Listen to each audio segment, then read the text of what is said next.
Well, I guess the first thing I need to say is I never thought change was going to happen to me. That's the honest truth.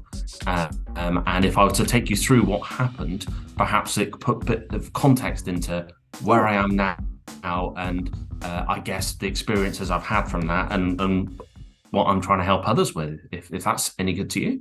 Of course. Yeah, we want to hear your story. Great. Well, let's roll you back all the way back to 2000. Now, back in 2000, October 2000, let's be exact, I joined the police. I quite happily joining up to serve 30 years as a lifelong career cop. Out on the street doing what everyone's expecting to do, which is grab the bad guys, chuck them in prison, big smile on your face, move on to the next job. That's exactly what I wanted to do. And funny enough, that's what I did. And through my entire career, I thoroughly enjoyed it. I was going out, I was arresting people, I got to drive with blue lights and sirens. I was a specialist trained officer, so that meant I can go off and deal with riots. I could go off and do searching, which is kind of one of these specialist hats that people wear. And on top of that, I was also CBRN trained, which meant if can't remember the 9/11 incident when everyone started worrying about terrorism, police officers were trained to basically dress up in big rubber suits and go into quite dangerous situations if a dirty bomb went off. So I had all these fantastic experiences and skills behind me. Whilst I was every day, obviously, I was still going off and doing my job, wearing my uniform, loving every minute, picking up every call. And then through the years, you become a little bit blasé about the risk and what happens and what you get involved with. And I guess for me, I became immune to being at risk. Nothing was ever going to happen to me. I got put in hospital a few times. Somebody kicked my knee out when I was doing a fight, and footballer's injury, the old knee joint went the wrong way, and the anti-cruciate ligament was ripped and all sorts of damage was done. Involved in a car crash. Someone drove at the back of a police car with my blue lights on. They were on their mobile phone and drove at the back of a police car. I was in hospital with that as well. Neck injuries, back injuries, you name it. Twisted fingers, all those sorts of things. But it never stopped me, and it never made me think twice about the job I was trying to do. Until 2011, and I got sent to another mundane, boring, everyday occurrence, domestic incident. Someone phoned up and said they had been basically hit by their partner.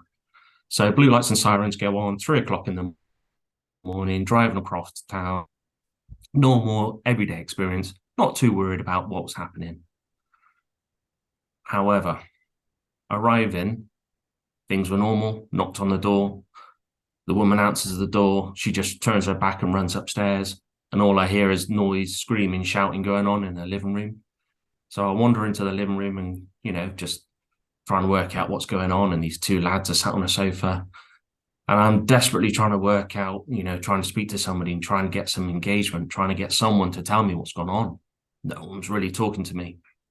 And then eventually the female comes back downstairs and she's got bottles in her hand from baby bottles, basically, from obviously a kid upstairs. So I followed her into the kitchen and just basically say, what's going on? Why am I here? I need you to tell me. There's not enough details when someone phoned through, which I guess is yourself, but it's still not enough detail. So she said, basically, we've had an argument and he punched me. That's all I needed to hear, really. And I said, where? And she points to the side of her face and there's this red mark. And I'm like, there you go. There's my evidence. That's all I need to see. And first things first is make the scene safe. Get rid of the offender, stick him in a cell somewhere, and then you can deal with things sort of slow time afterwards, but you then start pinning down all the pieces. So that's what I was going to do. Walked back into the living room, found this young lad. His name was Ricky, and he was sat on the sofa playing his computer game with his mate. And in front of him on the coffee table was loads of beer cans and stuff like that. And you're like, okay, that's fine. This is all normal stuff. You don't, to the likes of a normal person out there, they think it's a bit weird, like two kids playing Xbox at 3 o'clock in the morning. When I say kids, they're sort of late teens, early 20s, but to me, obviously, a bit older. Anyway, so I'm telling Ricky, get your shoes on. We'll go sort this out. And he says to his mate, meet me over the field. I was like, no, Ricky, you're not getting this, are you? I'm going to arrest you. Put your shoes on. Let's do this properly and do this down the police station. And then he goes, no. And I think, uh-oh. So I reach down, obviously with my hand, and I unpop my CS because obviously in the UK we don't have guns, do we? I mean, we've got a stick and basically a pepper spray. That's it. That's all you got. And so I was like, okay, looks like a bit of a fight. So I thought I'll get the pepper spray out. So I pop the pepper spray, put it down by the side of my leg, ready to go. And Ricky's like, no. Anyway, he's dropping his head down. And I'm thinking, we're getting ready. He's going to spring at me or something's going to happen. And then just out of nowhere, I saw his hand slide out from underneath the sofa. And I was like, what's that? And as his hand's coming up from under the sofa, my hand's coming up from my side with my pepper spray. And there he is, pointing a pistol at my chest. He's screaming. He's drunk. He's clearly off his face. He's not happy. And I'm trying to speak to him. I'm trying to calm him down, but all I can see is this gun pointing at my chest. And I'm like, this isn't good. He's screaming, I'm going to run for the hills. You're not going to take me alive. And I'm thinking, I don't like this. And then the first one happened and I heard a bang. And everything was slow motion. I mean, it's like millisecond, felt like a year. And I saw the gun jump in his hand, something come out of the end of the muzzle, little puff, like of smoke, if you like. And I went, ah. And just as he did that, my thumb went down on the pepper spray. And again, I saw the jet from the end of my little canister come across the room, arc through, and hit him square in the middle of his nose. But by the time it hit him, and again, this was still going off, he was squeezing the trigger 2 more times. And he was no more than probably 6 feet away from me. So I wasn't sure what was going on. Thought I was dead, thought I was going down. I didn't think I was going to get out of there alive. So I thought, I've just got to fight. I just got to fight to my last dying breath, really. So I did. All my training kicked in. Everything just kept going. I ended up fighting his dog. It appeared out of nowhere and tried to bite me. I ended up fighting his mate who came around the sofa to try and fight me. And then I'd lost Ricky. I didn't know where he'd gone. But then once I dealt with his dog and his friend, Ricky sprung back up from behind the sofa and still holding the gun, this time wiping his hands in front of his eyes with the gun still in his hand. And I'm going, what's going on now? And he managed to clear his eyes just enough and pointed the gun at me and squeezed the trigger 3 more times. So it was just then a case of keep going. Long shot of it is I don't know where it came from. Everything was just, I wasn't thinking, to be fair. It was just a almost trained reaction as to what I did, which was I just worked through it. I just barreled him. He'd thrown the gun at me. I dragged him over the sofa. I had handcuffs on him. And I was walking him out the house thinking, that happened rather quickly. And then outside, as you know, putting him in the van and doing all your job, you go in, this doesn't feel right. And you're putting your hand and you've got your stab proof on. It's semi-bulletproof, but it's mainly more to do with blades. I'm putting my hand on the inside and I'm bringing out my hands are absolutely wringing wet. But it was clear. There was no blood. There was no red. There was no nothing. So I didn't really know what was going on. Recovered the gun. And it turned out, and this is the stupidest thing about it, it turned out to be a BB gun.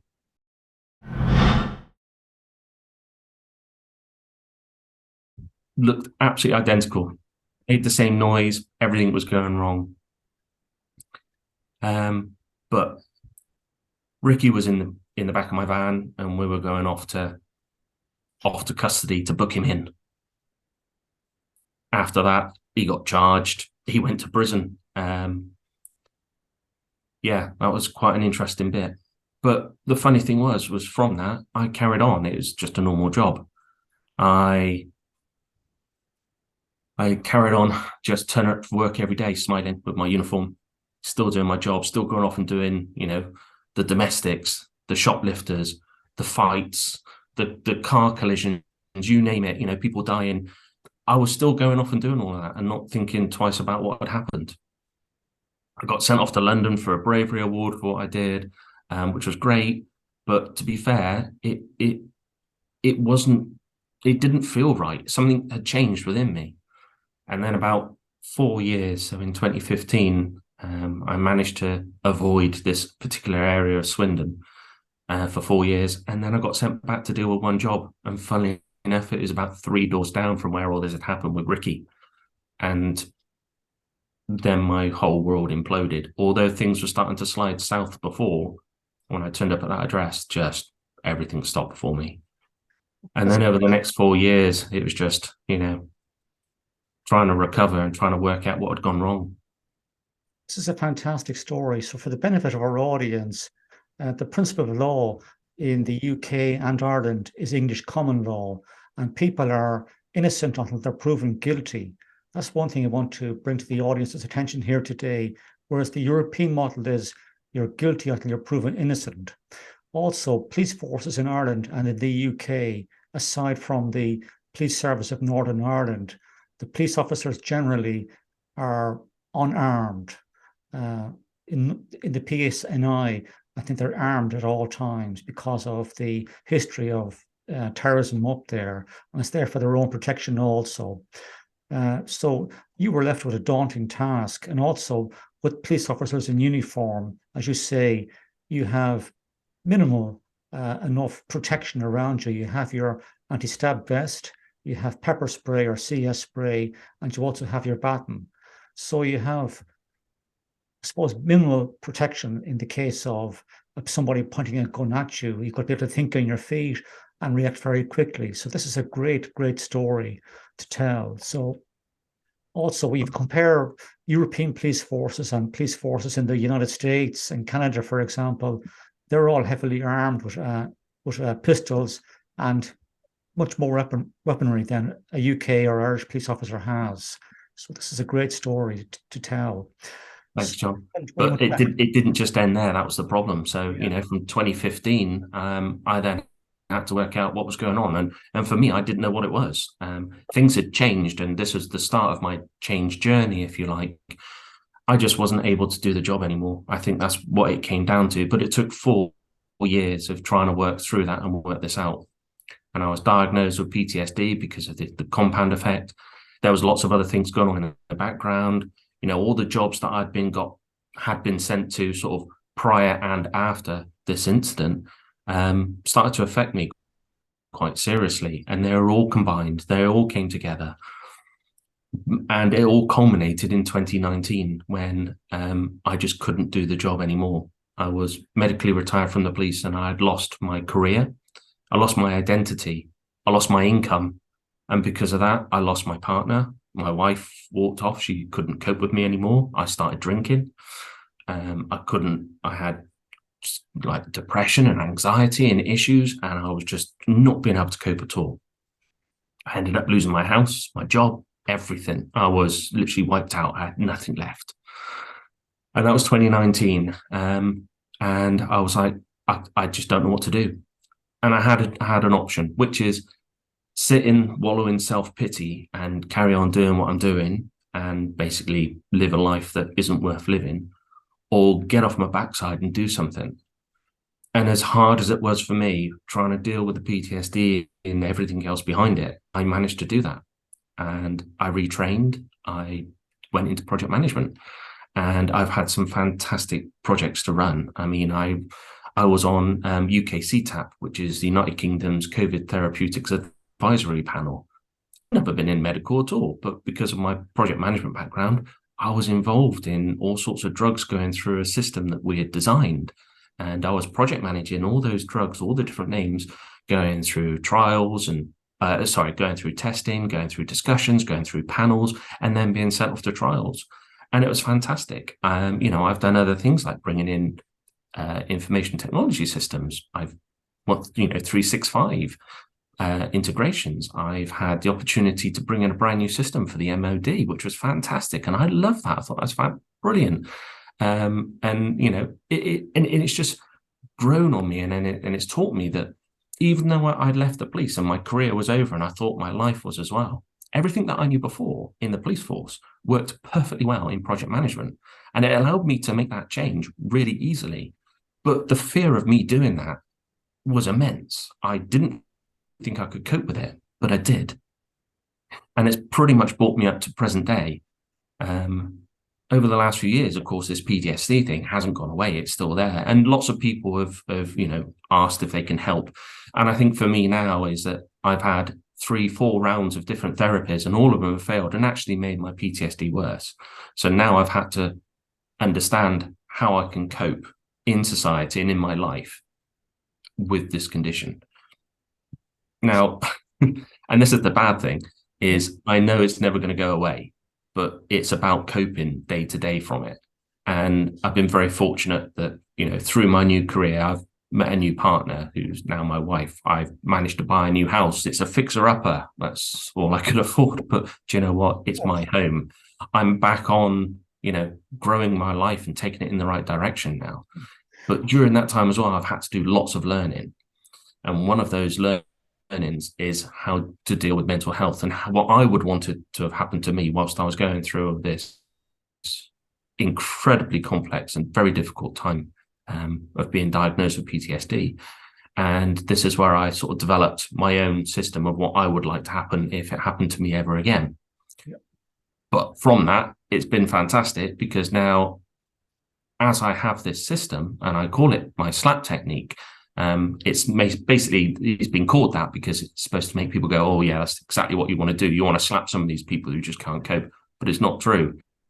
I'll ask you a question here, Carl. Sure. The question I have for you is, do you think you had to hit rock bottom before you could find a solution to your PTSD? Because that's the answer I got from Ricky Nuttall in a recent conversation I had with him, where he talked about the impact of the Grenfell Tower fire disaster on his mental health and well-being, where he felt he had to actually hit rock bottom before he could find the real solution to his PTSD and mental health issues. Has that been the similar experience for you? At the time, yes. I mean, when I was drinking and, my job was going out the window, my wife had walked off, and I had a house to sell, and I had debt coming out my ears, and I had no income and everything else. I thought I was at rock bottom. I mean, probably a little bit too much information for this one, but on 2 occasions, I genuinely thought about ending it, and one time I was very close to doing it. But I'm not sure that was rock bottom. I think I probably could have gone lower. At the time, I didn't think I could have, but looking back now, I'm not sure. I think what you're looking for is, when you're going down, you're looking at points in your state as you're dropping down further down, is catch points. And I think that's what I did. I think I caught a catch point, and I knew I could have gone deeper. I knew I could have given up on life. I knew I could have just literally sat in a bedsit somewhere with a bottle of rum a day and finished it off. That would have been rock bottom. But I think for me is that as I was going down, and it wasn't a straight down, it was more of a bouncing off of things as I was going further down and down and down. I think I hit a big one on the way down and went, this is the one that I'm going to have to use to basically push off from and go back up. So for me, I think, yeah, I could have gone lower, and it was just where I hit was big enough for me to get my feet on it, get some leverage on it, and push off again, and try and get my life back on track.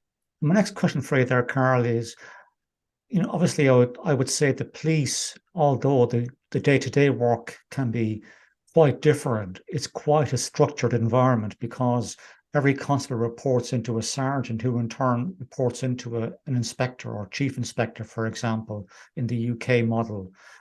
So it's quite structured, and there's always supervisory people there. Do you think that when you moved from the police force, I know you left on a medical pension, but you subsequently moved into being a project manager. Again, that's a very structured environment. Do you think that being in that structured environment was of a benefit to you whilst you were doing project management work? I guess the structure, I guess, of being in any uniform career, it teaches you that your place in an organization. And I think my benefit of being a police officer, and I'll speak specifically about that because that's the role I know, is I was very adept at being able to speak to anybody. And I really was speaking to people on the streets who were drinkers, the ones that I could have reached at one point. The down and outs, the people sat on corners with the cards out.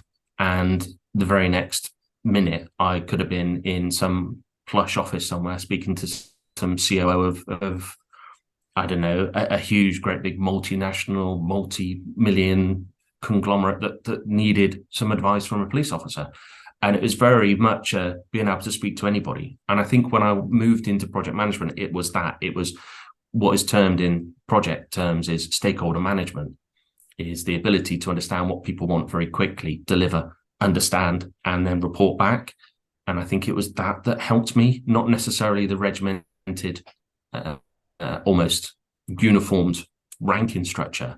Certainly for me, I find it's much easier to go direct to the people that I need the answer from. So my stakeholders would be, I've reported into chief of staff before. I've reported into Chris Whitty when we were doing UK CTAP. So there was lots of different levels, as well as my due diligence teams and my as we call them TPs, technical partners, people that you work with. So they're on all different ranks and different structures.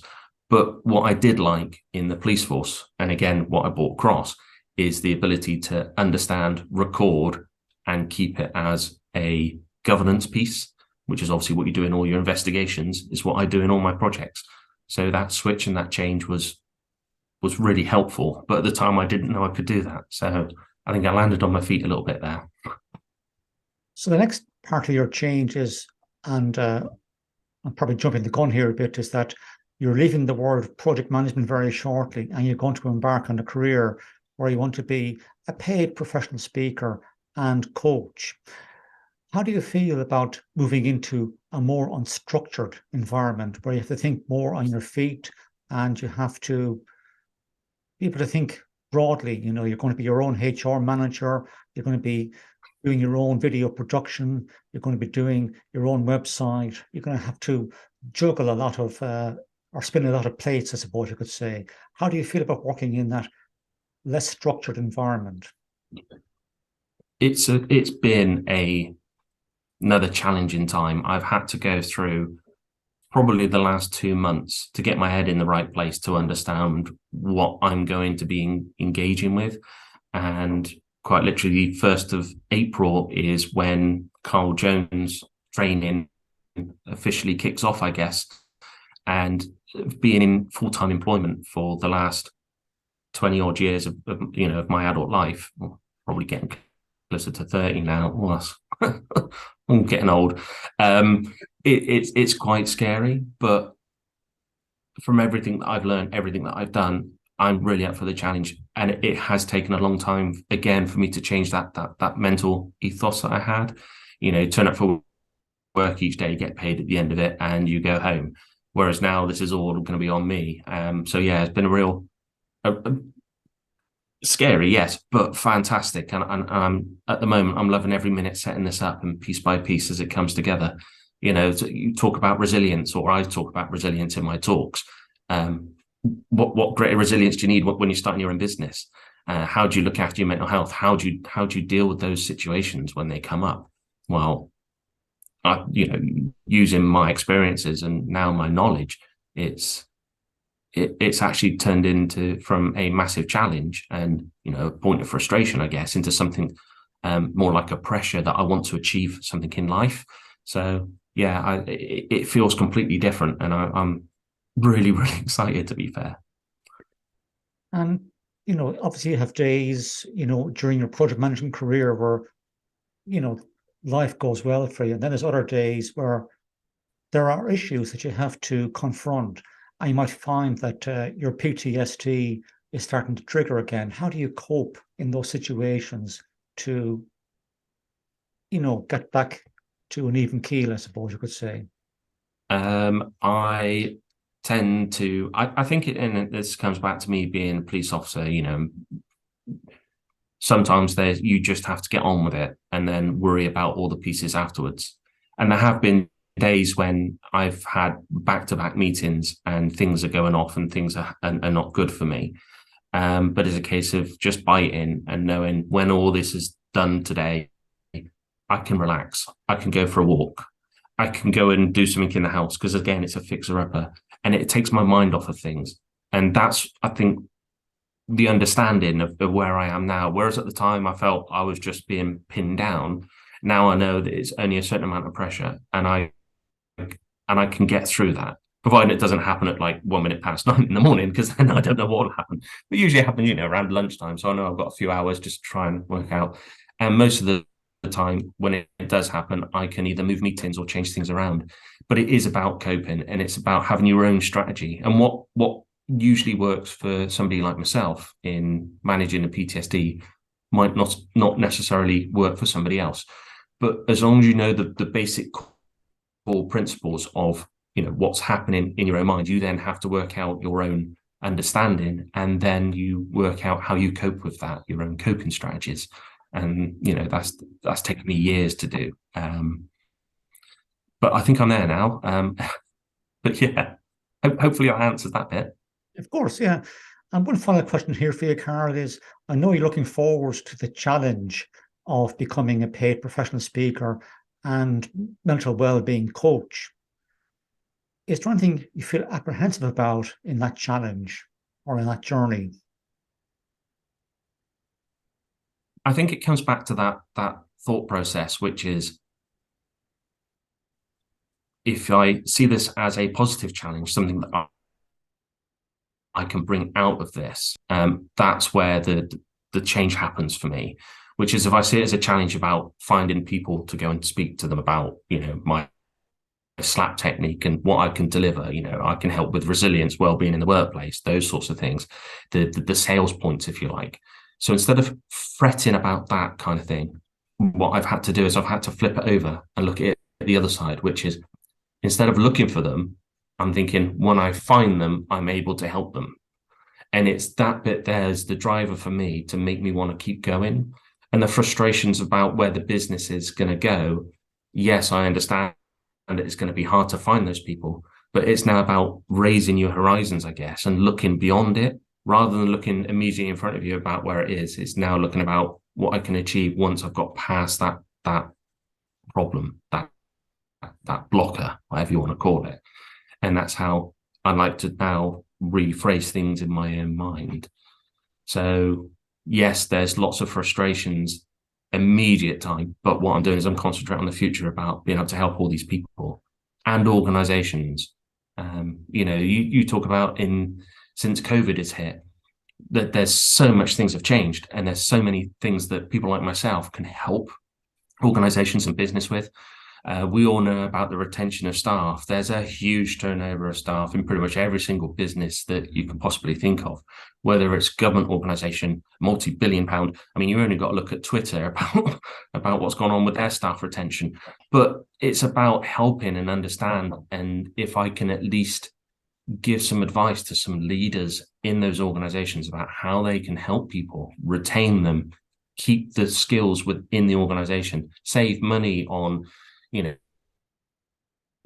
hiring people, going out to find all these people, training them, getting them all back in. I mean, that costs literally tens of thousands of pounds, and all they needed to do was treat somebody with a little bit of respect, let's call it. The slap technique comes out, and they can retain these people, save themselves a fortune, and just keep people happy in the workplace. And I think that's what I've been looking at, and that's my future. That's my my rephrasing of the situation, I guess.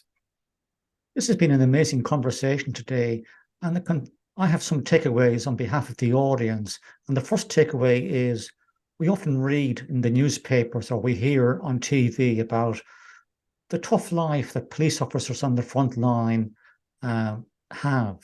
But hearing Carol's story today really illustrates how tough that life is, and the dangers that police officers, particularly police officers in uniform who are unarmed, they only have a baton or CS spray to protect themselves, face. So you really brought that to the fore today. Secondly, what Carl has illustrated today is he's taken his skill set as a police officer in terms of recording information and bringing that into the PM environment where he's able to record information and bring it to his stakeholders. And thirdly, what I see here today from Carl is he's moving into a new career as a professional speaker and well-being coach, and he's fully up for the challenge of developing new skills. In other words, Carl is well prepared to come out of his comfort zone and to develop new skills and to grow as a professional speaker and well-being coach. So therefore, there are skills you can take from your past jobs, but it's never too late to develop new skills at any stage in your working life. Is there anything that you'd like to say to the audience before I let you go, Carl? No, other than John, thank you so much for giving me the opportunity. My last parting thought in any of this is if someone's watching this and they're going through a particularly trying time or a very difficult time, there is light at the end of the tunnel. And I know this is said 100 times before. I've been there and done it. I didn't think there was. Just hold on a little bit longer. And I promise at some point, you'll start to see things to start brightening up. And if that's the case, I wish you all the well and good luck.